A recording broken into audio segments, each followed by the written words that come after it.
दोस्तों, स्वागत है आपका हमारे चैनल हॉलीवुड मूवीज कैफे पर। आज की वीडियो में हम देखेंगे कि एक लड़की की कार बैंक सीज कर लेता है, जिसके बाद वो कार के लिए एक अमीर घर के लड़के को डेट करने लगती है। लेकिन कुछ वक्त बाद उस लड़के को उसकी सच्चाई पता चल जाती है। इसके बाद क्या होता है ये देखेंगे हम आज की इस वीडियो में। दोस्तों, हम आपको मूवी का नाम भी आगे इस वीडियो में बताएंगे, तो चलिए वीडियो शुरू करते हैं। मूवी शुरू होती है और हम एक तो ट्रक को देखते हैं जो कि किसी गाड़ी को लेने जा रहा होता है। ट्रक के ड्राइवर का नाम जॉन होता है और वो एक मैडी नाम की लड़की के घर से उसकी गाड़ी को उठाने आता है। क्योंकि मैडी ने अपने घर के लोन की किश्त नहीं दी थी, तभी मैडी भागकर बाहर आती है और जॉन से गाड़ी नहीं ले जाने की रिक्वेस्ट करने लगती है। जॉन मैडी का एक्स बॉयफ्रेंड भी था, जिसे मैडी ने धोखा दिया था और साथ ही वो अपनी जॉब के चलते ऐसा नहीं कर सकता था। ये देख मैडी जॉन से अपनी गलती के लिए माफी मांगती है और उसके साथ फ्लर्ट करने लगती है। लेकिन तभी पीछे से मैडी का एक और बॉयफ्रेंड बिना कपड़ों के आ जाता है, तो मैडी बहाना बनाते हुए जॉन से कहती है कि वो तो मेरा भाई है। तभी वो लड़का पीछे से आकर मैडी के संतरे पकड़ने लगता है। ये देख जॉन समझ जाता है कि मैडी उसे उल्लू बना रही है, जिसके बाद जॉन उसकी कार को लेकर चला जाता है।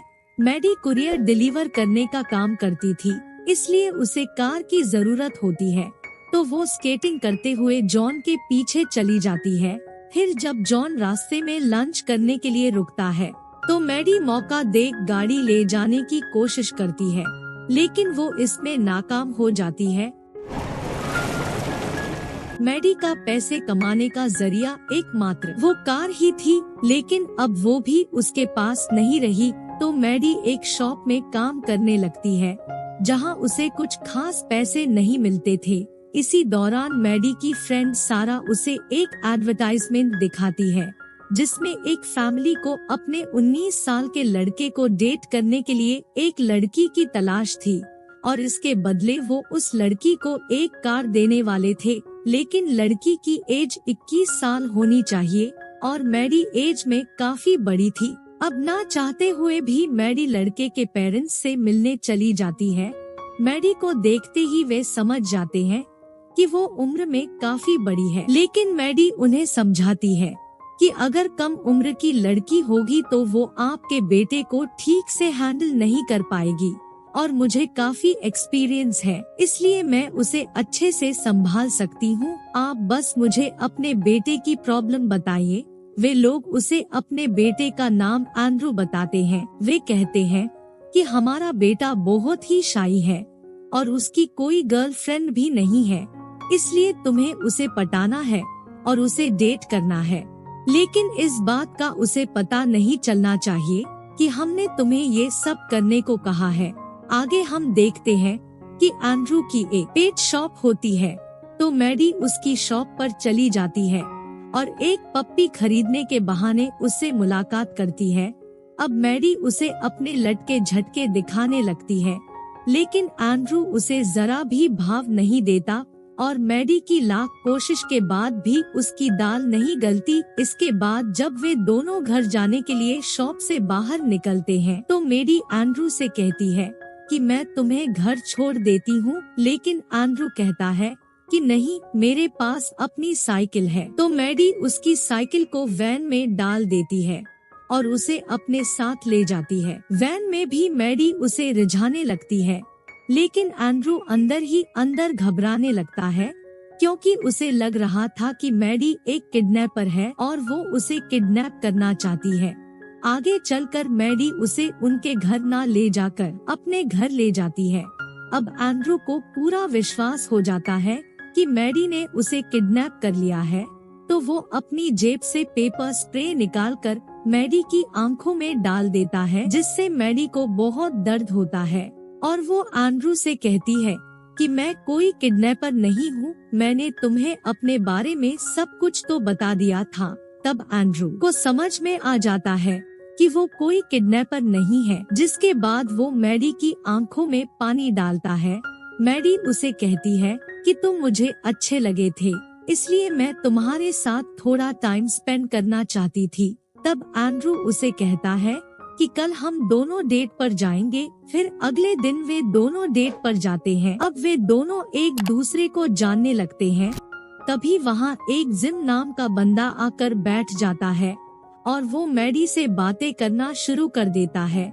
उनकी बातों से पता चलता है कि वो मैडी का एक्स बॉयफ्रेंड है। वो एंड्रू को बताता है कि तुम इसका ध्यान रखना, ये कभी भी किसी से प्यार नहीं कर सकती। फ्रेंड्स इस फिल्म का नाम है नो हार्ड फीलिंग्स और ये 2023 में रिलीज हुई थी। आगे हम देखते हैं कि जिम के जाने के बाद मैडी एंड्रू को एक बीच पर लेकर जाती है और अपने कपड़े उतारकर उसे स्विमिंग करने के लिए कहती है। लेकिन एंड्रू पानी में जाने से डर रहा था, तो मैडी अकेले ही जाकर नहाने लगती है, जिसके बाद एंड्रू भी हिम्मत करते हुए पानी में चला जाता है। वे दोनों पानी में एंजॉय कर रहे होते हैं कि तभी कुछ शरारती बच्चे उनके कपड़े ले जाने लगते हैं। तो मैडी उसी हालत में पानी से बाहर आ जाती है और उन्हें अच्छे से सबक सिखाकर फिर से पानी में चली जाती है। फिर कुछ देर नहाने के बाद उनमें थोड़ी अनबन हो जाती है, तो मैडी वहाँ से जाने लगती है। लेकिन एंड्रू उसे रोकता है और उसकी गाड़ी की बोनेट पर बैठ जाता है। तो मैडी उसे उसी हालत में अपने घर ले जाती है। घर आने पर मैडी लटके झटके दिखाते हुए उसे सेड्यूस करने लगती है, लेकिन एंड्रू पर इसका कोई असर नहीं होता और वो मैडी से कहता है कि अब तक मैं किसी भी लड़की के साथ नहीं रहा, इसलिए मुझे कोई आइडिया नहीं है कि कैसे रिएक्ट करना है।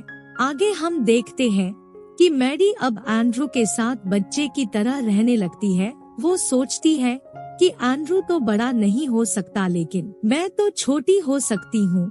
इसके बाद मैडी सारा और उसके हस्बैंड के पास जाती है, तो सारा उसे कहती है कि अब तुम्हें भी शादी कर लेनी चाहिए। कब तक तुम अकेली रहोगी?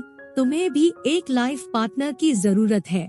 आगे हम देखते हैं कि एंड्रू और मैडी एक बार फिर से डेट पर जाते हैं, जहां एंड्रू पियानो बजाने लगता है और ये देखकर मैडी खुशी से इमोशन भी हो जाती है। तभी एंड्रू के पास एक लड़की आती है, जिसे एंड्रू से चिपकते देख मैडी थोड़ी जेलस होती है। इसके बाद एंड्रू और मैडी एक पार्टी में जाते हैं। पार्टी में एंड्रू मैडी से अलग हो जाता है, जिसके बाद मैडी उसे ढूंढने लगती है। कुछ देर बाद मैडी देखती है कि एंड्रू उसी लड़की के साथ एक कमरे में होता है और वो लड़की उसे सेड्यूस कर रही होती है। इसके लिए उसने एंड्रू को कुछ खिला भी दिया था। इसके बाद मैडी एंड्रू के लिए वहाँ सभी लोगों से लड़ने लगती है और उसे लेकर वापस घर की तरफ चली जाती है। अब एंड्रू मैडी पर पूरी तरह फिदा हो गया था, क्योंकि वो उसकी बहुत ज्यादा केयर कर रही थी। लेकिन मैडी सच्चाई जानती थी कि ये सब बस कुछ वक्त के लिए ही है। फिर अगली सुबह एंड्रू अपने पेरेंट्स को बताता है कि मैंने एक लड़की पसंद कर ली है और मैं उससे शादी करना चाहता हूँ। जिसके बाद वे दोनों मैडी को फोन कर उसे कहते हैं कि हमारी बात तो बस डेट तक ही हुई थी और इसे तुमने शादी के चक्कर में फंसा लिया। उनकी ये सब बातें एंड्रू भी सुन लेता है और उस बेचारे का दिल ही टूट जाता है। इसके बाद मैडी लंच करने के लिए एंड्रू के घर पर आती है। तभी एंड्रू बीच में ही उठकर बाहर चला जाता है और वो और उसका फ्रेंड मैडी की गाड़ी को बाहर ले जाकर उसकी धज्जियां उड़ा देते हैं। क्योंकि मैडी ने उसका दिल तोड़ा था, तो उसने उसकी गाड़ी तोड़ दी। इसके बाद मैडी और एंड्रू दोनों इंटीमेट होने का ट्राई करते हैं, लेकिन वे नहीं हो पाते। और फिर एंड्रू मैडी को बता देता है कि मुझे तुम्हारी सच्चाई पता चल चुकी है, इसलिए तुम दोबारा मुझसे मिलने की कोशिश मत करना। जिसके बाद मैडी वहाँ से चली जाती है। मैडी को इस बात से बहुत दुख होता है कि उसने एंड्रू के साथ ऐसा किया। उधर एंड्रू अपने पेरेंट्स पर गुस्सा होता है कि आपको मेरे साथ ऐसा करने की क्या जरूरत थी।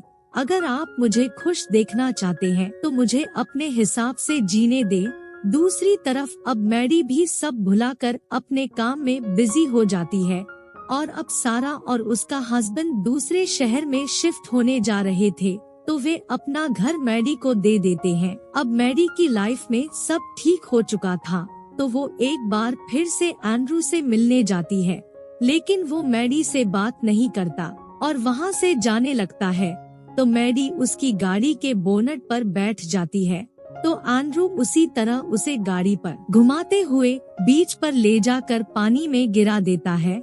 इसके बाद दोनों एक दूसरे से माफी मांगते हैं और फ्रेंड्स बन जाते हैं।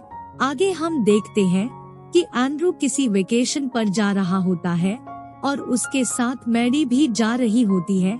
इसी के साथ ये फिल्म यहीं पर खत्म हो जाती है।